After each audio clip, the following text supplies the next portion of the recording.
Hey everybody, this is Joe Joseph, and this is the DailySheeple.com's news shot. So we'll go to ZeroHedge.com, and they are highlighting the collapse of the media and what you can do about it.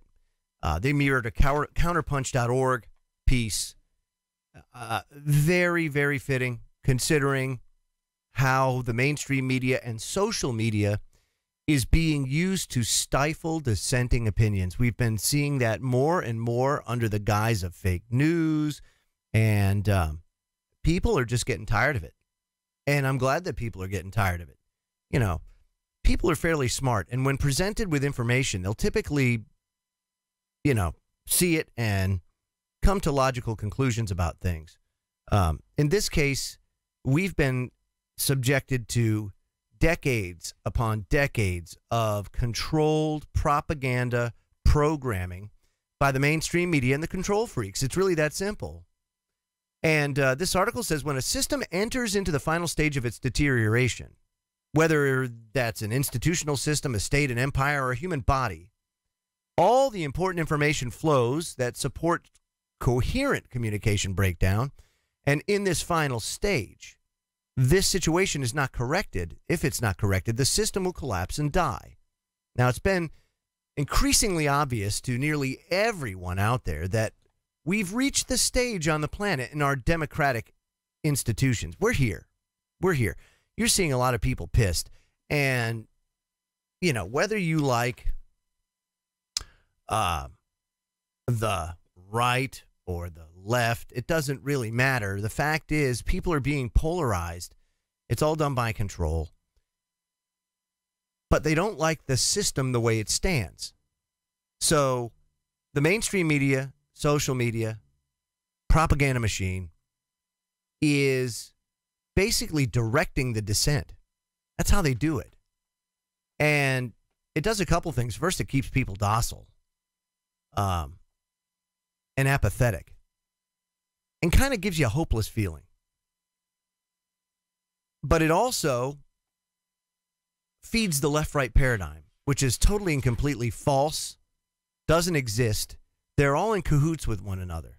We call it the establishment. But really, they're all on the same team. They just care about themselves. They care about getting reelected, or they care about the next quarter's profit. But they certainly don't care about you and your well-being. They just care about taking whatever money you have, whatever resources you have, and reallocating it for them. And any way that they can do that, well, then they're going to do it.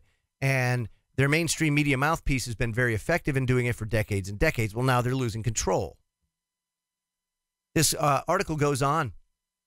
It says, in the background, the game of hoarding resources and not redistributing them has accelerated, absorbing the sum total of our collective actions and commitments into a singular, unacceptable failure. There's only one way to avoid this fate, and that's uncover the source of the disease and cure it by mobilizing solutions.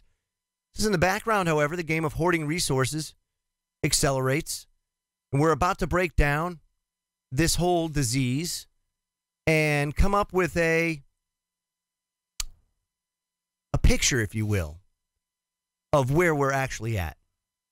And so the first step is the collapse of the democratic institutions. It says industrial civilization is in the throes of a great disruption, a systematic transition, which could either lead to regression, crisis, and collapse, or a new way of working and living, a new mode of prosperity, and a new narrative of success. Let me stop there.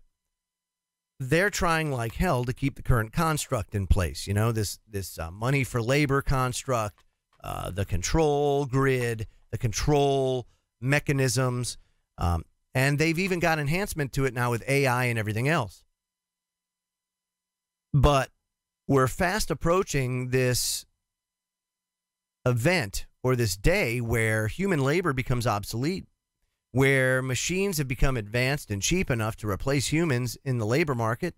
And so we have to come up with new and exciting ways and how to make money if we're going to keep this construct in place, this current framework, which really, if you think about it, it's damn near impossible to do. And this is why they haven't tackled it yet, because they know it's damn near impossible. So I guess the punt plan is to rape and pillage everybody and get as much as they can before the whole system goes down. And that's exactly what they're doing. This tax break is a perfect example. Okay, so I like how they call it a tax break. It's your money, right? So the biggest tax break, of course, goes to the people paying the most. Logical. However, their concept of trickle-down economics just doesn't work. The money does not trickle down. All that happens is you see giant transfer of wealth. A lot of times it's fomented by a crisis. But in this case, we got the tax cuts. And of course, the media is very good at polarizing things like that. And that's exactly what they do. It says the global media industrial complex is not equipped to address this great disruption. And to the contrary, it is literally incapable of meaningfully processing information in such ways that it produces for a significant percentage of the human population real actionable knowledge, which can render humanity capable of transitioning successfully into the new era. And the global media industrial complex today compounds the problem that we're facing by providing, despite appearances, no knowledge at all. They just throw noise out there. If you ever take a look at what the media reports on a daily basis, it's a bunch of crap. It's nothing that's going to benefit you. It's nothing that you're going to actually be able to use to your benefit. It's all noise. It's noise to distract. That's exactly what it does. It says the prevailing model of media is to monopolize and manipulate information flows to produce beliefs and emotions that will allow giant aggregators to maximize clicks, to maximize advertising, and to maximize profits, but for a few. So rather than creating knowledge, the global media industrial complex is designed to generate competing, polarized narratives around which different audiences coalesce into irreconcilable, segregated communities, and it reinforces the beliefs without teaching critical thinking. And it blunts an attitude of openness while promoting a left-right dichotomy that fuels the global culture of mindless consumerism. And that's exactly what we have. This is the stuff that Bernays ushered in. Edward Bernays. If you don't know who Edward Bernays is, check it out. I mean, he basically took Sigmund Freud and psychoanalysis and incorporated it into media and renamed it public relations. And that's what we have today. And basically came up with the whole and promoted and established the whole consumer idea, which if you think about it, the term itself is derogatory. That's all I am, a consumer. That's what I do. I consume, That's the kind of, and we accept it. People are proud to be called consumers. That just speaks to the programming that we have here. Oh, I'm a consumer. I'm a conscientious consumer. Doesn't matter what kind of consumer you are. It's insulting. Now, the consequence is that information flows are linked to dominant processes of profit maximization for a tiny minority, so much so that people's relationships to information is managed as a control mechanism over attention and ideological persuasion. And of course, the media and journalism is basically a monopoly, or better yet, an oligarchy. When you take a look that in the U.S. you have 6 huge transnational conglomerates that own the entirety of the mass media. And that includes newspapers, magazines, publishers, TVs, networks, cable channels, Hollywood studios, music labels, websites, go on and on. In the UK, it's the same thing. 71% of the national newspapers in the UK, 3 companies own 71%. And today, the world's largest media owner, I bet you wouldn't know this, is Google. Google is the biggest and the largest media owner in the world. Now, a lot of people would have thought, maybe Rupert Murdoch, but it's not the case. And they're closely followed by Walt Disney, and then Comcast, and then 21st Century Fox, and then Facebook. Now, together, Google and Facebook monopolize 1/5, 20% of all global ad revenue. Think about that. That's a huge statistic. And all these corporations control the bulk of what we read and we watch and we hear, right? And now what did Google say? Well, we got to get on YouTube. We got 10,000 people now to review these videos to make sure they adhere to community standards. No, that's censors. You have 10,000 censors. You just had Apple's CEO, Tim Cook, go overseas to an internet summit over in China and he praised their setup over there. He praised the censorship. It's like their logic is a free and open internet through censorship. I mean, it's almost akin to Department of War and Department of Defense, you know? But that's what we have. People are ruled by cognitive dissonance.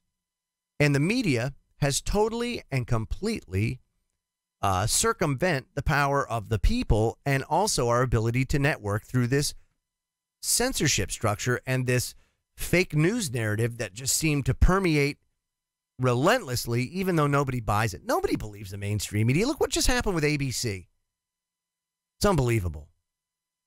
So the biggest thing that you can do if you want to combat this is spread independent media sites to your family, your friends, coworkers, and give them choices. You know, say, look, if you want some decent news, stuff that's really important that might affect the way you make decisions for yourself and your family, why then go here or there? You know, it doesn't matter, but give them alternatives.